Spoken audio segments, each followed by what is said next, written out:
a CPI da pandemia. Hoje, de fato, começam os trabalhos lá no Senado, em que os primeiros convocados vão ser ouvidos. Quem são eles, hein? Quem é que vai hoje? Na verdade, são dois, né, principais? Exato, são dois aí que começam essa série de depoimentos, né? O ex-ministro Luiz Henrique Mandetta, que começou ali, que estava no comando da pasta da saúde, do Ministério da Saúde, no início da pandemia, e logo depois o seu substituto, né, Nelson Teich, que durou ali pouco mais de um mês, só sentou e levantou depois da cadeira, né? Então são os dois primeiros que serão ouvidos hoje. A sessão da CPI começa daqui a pouquinho, começa às 9 horas no horário de Manaus. A gente, inclusive, lá no acritica.com vai deixar um linkzinho para quem quiser acompanhar pela internet. Então são esses dois principais aí que serão ouvidos hoje, né? São essas duas movimentações. O que deve ser colocado nesse principal momento? Analisar aquelas principais iniciativas que eles poderiam ter tomado e tentar descobrir de onde partiram ordens que de repente tenham desautorizado eventuais comandos.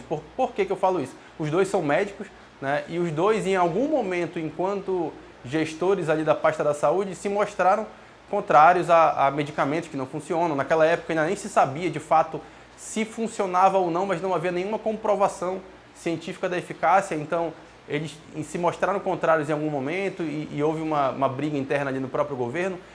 Deve-se investigar também a questão dos testes, né? A testagem no Brasil que falhou ali no começo, de que maneira isso aconteceu, por que demorou a atrasar, a chegar a testagem suficiente, e também os protocolos que foram adotados pelo início da gestão ali, né? O que isso poderia ter impedido, né? Tem uma coisa que é muito questionada pelos senadores que são membros da CPI, que é a questão das barreiras sanitárias, né? O próprio senador Omar Aziz, o presidente da CPI, comentou isso com a gente lá na entrevista que ele concedeu para o Sim Não há mais ou menos 2 semanas, antes mesmo de ser eleito à CPI.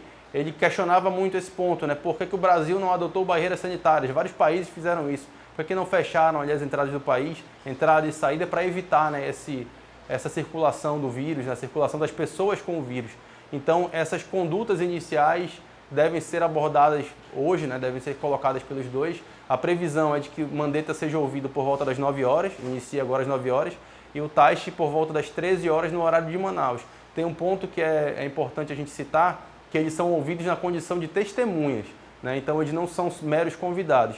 Como testemunhas, eles, caso mintam, caso haja algum tipo de, né, confirmação de uma mentira ali, né, de que eles faltaram com a verdade à CPI, eles podem ser responsabilizados judicialmente por isso. Então, como são dois, um é um político de fato de carreira, né, que é Luiz Henrique Mandetta, e o outro, Nelson Teich, que é um técnico, mas os dois hoje em campos totalmente diversos, Mandetta opositor, né, da atual gestão, e o Teich um técnico que não tem envolvimento político nesse momento, espera-se que eles falem um pouco mais assim do que falavam enquanto eram ministros, né? Agora, o próprio... Pode falar, meu. Dante, a partir do depoimento desses dois aí, é possível já ter uma ideia do rumo político ou do rumo que a própria CPI deva tomar a partir da declaração deles? Eu acho que a partir da deles, necessariamente, talvez não. Acho que quando a gente fechar esse conjunto de depoimentos durante a semana, porque hoje são eles dois, amanhã é o ex-ministro Eduardo Pazuello, que é certamente o nome mais esperado ali. Há uma previsão, inclusive, de que o depoimento dele chega a durar perto de 10 horas. Tanto que, né, para ele foi separado um dia exclusivo, exatamente, né? Um dia só para ele.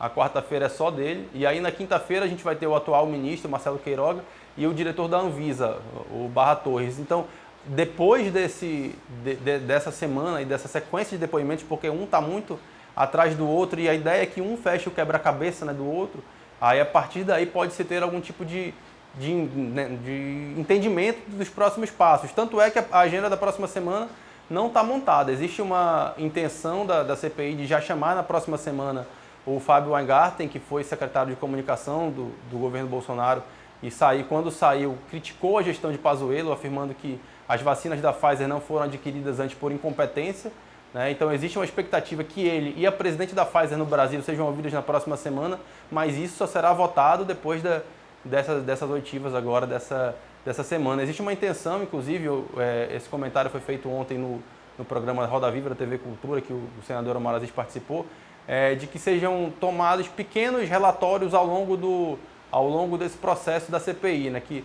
a partir de alguns depoimentos já se encontre algum caminho. A gente ouviu essas 6, 7 pessoas aqui, dá para a gente encontrar essa saída X para um protocolo, dá para a gente encontrar essa saída Y para uma aquisição de vacinas.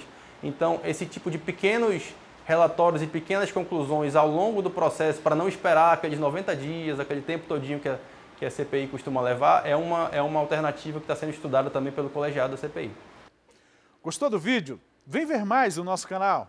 Não esqueça de se inscrever e ativar as notificações.